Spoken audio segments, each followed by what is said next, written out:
Memang orang suka bilang kalau punya harapan itu jangan terlalu tinggi, ekspektasi jangan terlalu tinggi. Nanti ketika nggak tercapai jatuhnya sakit, nanti harus malah kecewa dan seterusnya. Gue termasuk orang yang tidak setuju dengan pernyataan ini.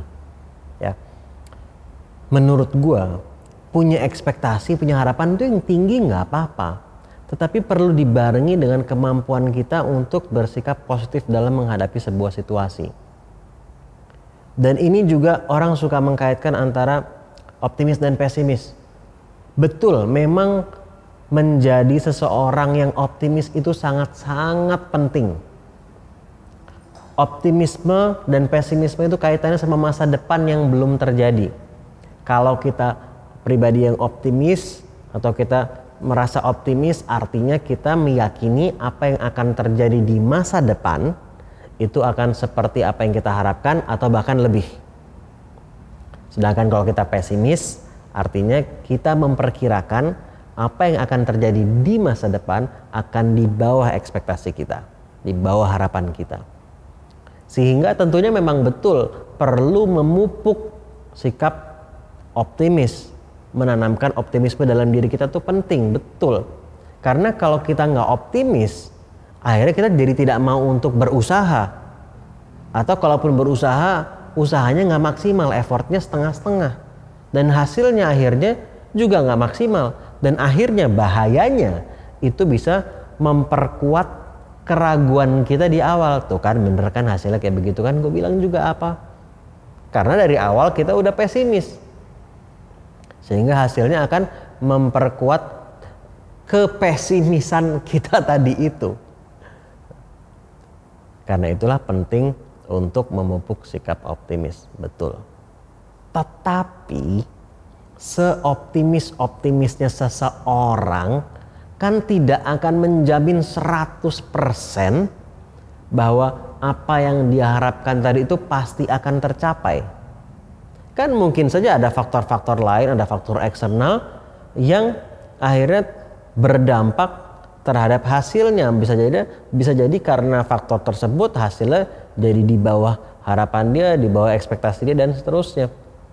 Nah, jadi seoptimis-optimisnya seseorang tidak menjamin hasilnya akan selalu seperti yang dia inginkan. Dan itu betul. Dan disinilah pentingnya untuk belajar bersikap positif. Jadi gue membedakan antara bersikap optimis sama bersikap positif. Yang gue maksud di sini ketika gue bilang bersikap positif itu kaitannya dengan apa yang telah terjadi.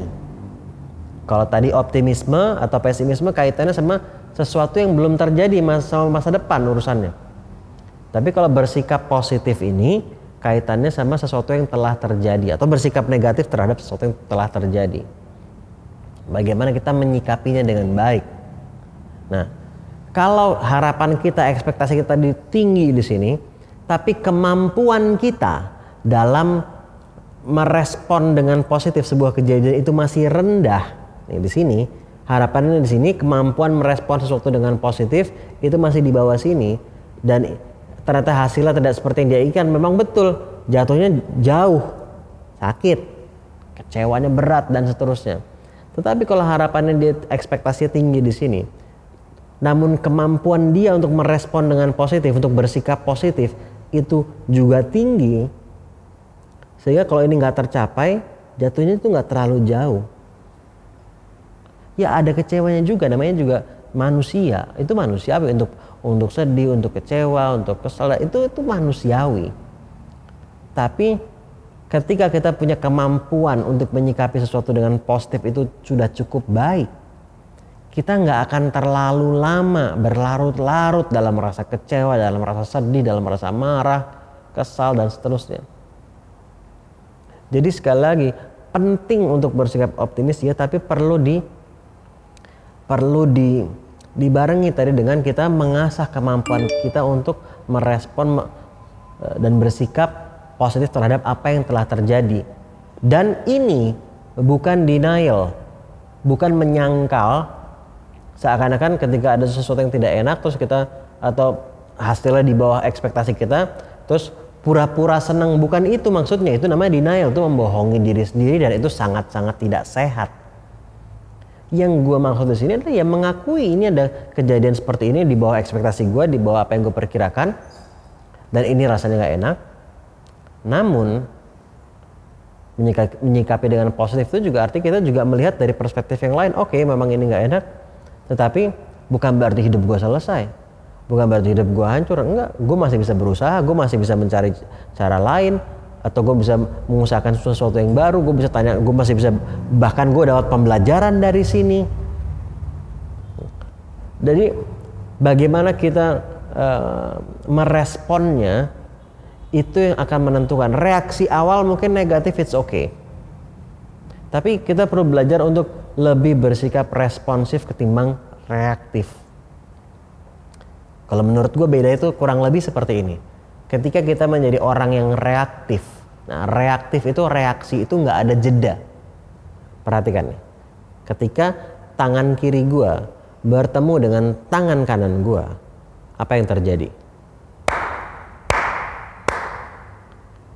Langsung ada suara, nggak ada jeda. Itu tuh reaksinya, ketika dia bertemu dia bereaksi. Tetapi kalau responsif, yang gue maksud dengan responsif itu kita menyadari bahwa ada jeda antara sesuatu terjadi dan bagaimana kita merespon kejadian itu. Nah, banyak orang tidak menyadari bahwa ada jeda, meskipun jedanya itu sangat-sangat singkat. Ruang yang mungkin hanya 1 detik atau sekian detik. Nah, kalau kita tidak menyadari ada jeda itu, dan kita tidak menyadari bahwa kita punya pilihan bagaimana kita mau merespon kejadian itu, perspektif yang mana yang mau kita gunakan untuk merespon kejadian itu, perspektif yang mana yang akan lebih bermanfaat untuk gue ke depannya, untuk kualitas hidup gue ke depannya, untuk gue mencapai goals gue ke depannya, untuk gue menjadi pribadi yang lebih baik. Itu perspektif yang mana yang sebaiknya gue pakai. Seringkali kita tidak menyadari bahwa kita punya pilihan itu. Nah, kalau kita tidak menyadari, kita hanya akan stay di reaksi awal. Sedihnya sekali lagi memang mungkin itu memang manusiawi. Marahnya, kesalnya memang mungkin manusiawi, dan itu diekspresikan. Jangan nggak diekspresikan juga. Selama cara kita mengekspresikannya tidak merugikan orang lain dan tentunya juga tidak merugikan diri kita sendiri. It's okay. Dan bahkan itu it's necessary, itu perlu, bukan hanya it's okay. Tetapi setelah itu kita perlu melihat dengan perspektif yang berbeda, merespon dari perspektif yang berbeda. Kalau kita stay di perspektif reaksi awal, akhirnya kita yang rugi. Udah kejadian yang nggak enak, hasilnya di bawah ekspektasi kita, terus kita nggak mendapatkan apapun hal yang positif dari situ, rugi gitu. Jadi learning itu kurvanya bisa naik begini, kita proses pertumbuhan dan learning itu kita kurvanya naik, tapi dalam prosesnya kita naik ini menjadi pribadi yang lebih berkualitas ini terkadang perlu melalui masa jatuh nih. Nah, tadi di sini sampai di sini dia jatuh ke sini. Nah, ada orang yang ketika jatuh ke sini dia stay di bawah sini dan dia nggak memanfaatkan pembelajarannya, tidak merespon kejadian jatuhnya ini dengan positif, akhirnya hanya dapat jatuhnya aja. Tapi ketika kita meresponnya dengan positif, setelah jatuh ini, ketika merespon dengan positif, dia bisa naik lagi ke sini dan kemudian melanjutkan pertumbuhannya. Bukan hanya begini, tapi lebih meningkat. Nanti sampai di sini, udah di sini akan ada jatuhnya lagi, set gini. Tapi ketika kita merespon dengan positif, kita akan naik lagi dan ada proses pertumbuhan yang berkelanjutan. Ketika kita belajar untuk merespon dengan positif. Jadi sekali lagi menurut gue it's okay, dan bahkan menurut gue penting untuk punya ekspektasi yang tinggi. Kalau katanya Michelangelo, ada quote-nya dia yang gue sangat suka, kata-kata persisnya gue lupa, tetapi intinya dia bilang bahwa salah satu hal yang sangat berbahaya itu bukan ketika kita punya target yang tinggi dan tidak berhasil, tapi adalah ketika kita punya target yang rendah dan kita berhasil.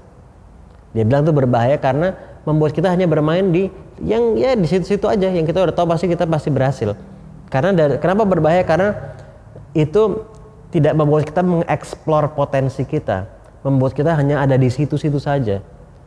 Hidup kita ya gitu-gitu aja, nggak bertumbuh dengan signifikan. Dan proses pertumbuhan itu ada unsur nggak nyamannya, ada learningnya yang seringkali ada unsur tidak nyamannya, tapi tidak nyamannya pun juga nggak seterusnya, bukan permanen. Nah, jadi punya ekspektasi yang tinggi, karena dari situ antara lo berhasil atau lo belajar sesuatu yang akan membantu lo untuk lebih berhasil lagi ke depannya.